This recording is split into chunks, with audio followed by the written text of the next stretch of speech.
आता आपल्या आवडत्या मालिकेचे संपूर्ण भाग मालिका प्रसारित झाल्यानंतर लगेचच पाहू शकता फक्त सन नेक्स्ट वर. भारतातील प्रेक्षकांसाठी मोफत सेवा. वहिनी ज्यूस. नकोय मला. वहिनी प्लीज थोडा पी, तुला जरा बरं वाटेल.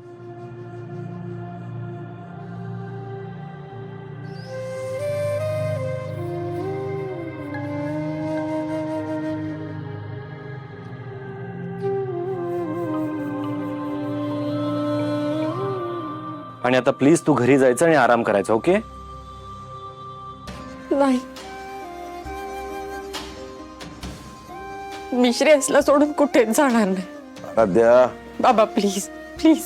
आराध्या हट्टीपणा करू नकोस. तू माझं ऐकायचंच नाही असं ठरवलंयस का? बाबा म्हणतेस ना मला, हं? मग माझं ऐकायचं. घरी जायचं आणि आराम करायचं. हं? रात्रभर झोपलेली नाहीयेस तू. अक्षय, तिला घेऊन घरी जा. हं? चल उठ. चल बाबा, मी काय म्हणतो, तुमची नीट झोप झालेली नसेल, तुम्ही घरी जाऊन आराम करा आणि वहिनीला घेऊन जा. मी आणि शनया आहोत इथं. तू थांब इथे. पण इशिता कुठे आहे?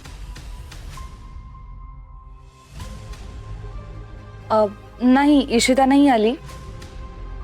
आणि मी इथे आले कारण मलाही काळजी वाटतेय.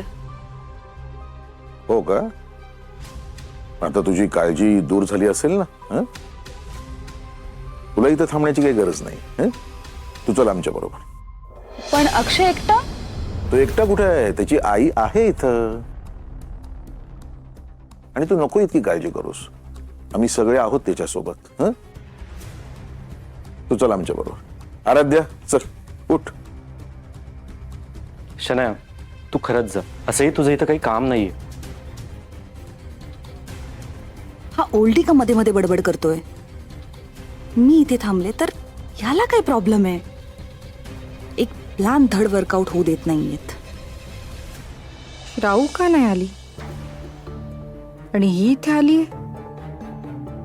ही उगाच येणार नाही. काहीतरी कारण नक्कीच असणार.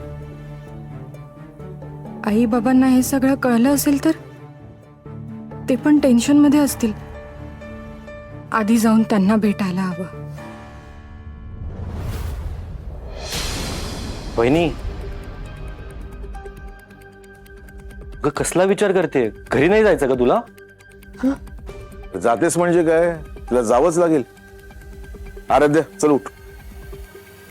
उठ उठ चल. हो बाबा. चल चल चल चल चल.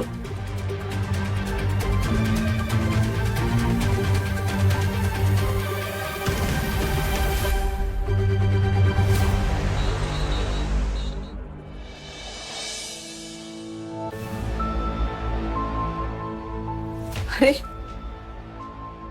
कसा आहे माझा श्रेयस? बरा आहे ना? ही श्रेयस शुद्धीवर आलाय आणि महत्वाचं म्हणजे त्याच्या जीवावरचा धोका टळलाय. देवाने ऐकलं माझं. पण त्याला डिस्चार्ज कधी देणार आहेत? आई, डॉक्टरांनी अजून काही सांगितलं नाही, पण मला वाटतं थोडा वेळ जाईलच. कारण मार जास्त लागलाय ना, त्यामुळे रिकव्हर व्हायला थोडे दिवस थांबावंच लागेल आपल्याला. होईल होईल, लवकर रिकवर होईल तो. खरं सांगू का, माझा आत्ता कुठे जीव भांड्यात पडला. पण काय रे, अक्षय सांगत होता त्याचं बरंच रक्त गेलं म्हणून, आणि त्याचं रक्त मिळत सुद्धा नव्हतं. आई आपली सून होती ना, तिच्यामुळेच आपल्या श्रेयसचा जीव वाचला. आराध्याने वेळेवर रक्त दिलं म्हणून आपल्या श्रेयसचं ऑपरेशन व्यवस्थित पार पडलं. नाहीतर खरंच सावित्री आहे माझी सून. तिने आपल्या नवऱ्याचा जीव वाचवलाय.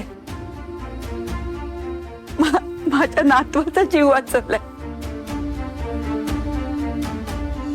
खरंच पोरी, खूप गुणी आहेस. तुझ्या आई वडिलांनी तुझ्यावर खूप चांगले संस्कार केलेत. आमचं भाग्य म्हणून तुझ्यासारखी सून मिळाली आम्हाला. चला आता दोघंही फ्रेश होऊन घ्या, काहीतरी खाऊन घ्या आणि आराम करा. मी देवाला साखर ठेवून येते. नम्रता, ये बाळा.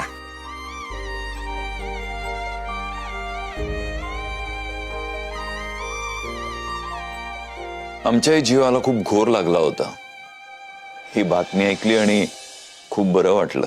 हो, आता आपला श्रेयस लवकरात लवकर घरी येऊ दे बस. होईल होईल. अहो, देवाने इतक्या मोठ्या संकटातून त्याला वाचवलंय. आता देवच त्याला लवकर बरा करेल. तुम्ही विश्वास ठेवा.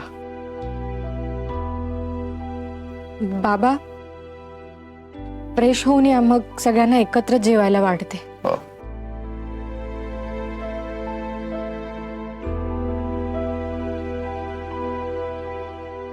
आरू, माझं बाळ किती धीराचं आहे. अगं, नवऱ्यावर एवढं मोठं संकट आलं पण तू डगमगली नाहीस ग बाळा. अगं, काळजीने आमचा जीव खालीवर झाला पण तू धीराने सगळं निभावून नेलंस. आम्हाला तुझा खूप अभिमान वाटतो आरू. आई.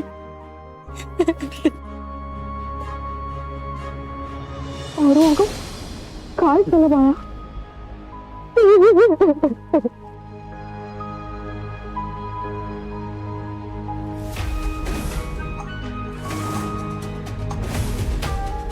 अगं बेटा, श्रेयसला बरं वाटतंय ना?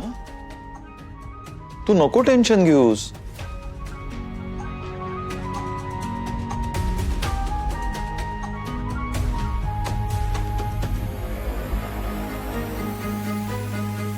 त्याला बरं वाटतंय.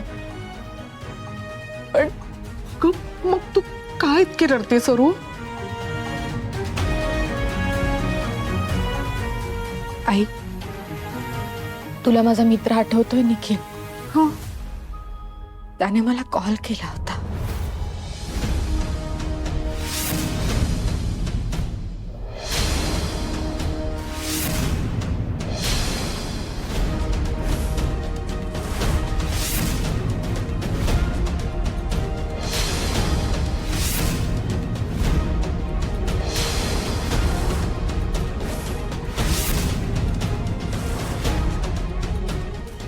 काय सांगतेस काय तू? आई, आई मी दमले. आई मी थकले. आता माझ्याकडून नाही होत. यशोधरा रोज काही ना काही नवीन करून मला या घरातून बाहेर काढण्याचा प्रयत्न करते आणि यावेळी हे सगळं करून तर तिने कळसच केलंय. आराध्या, अगं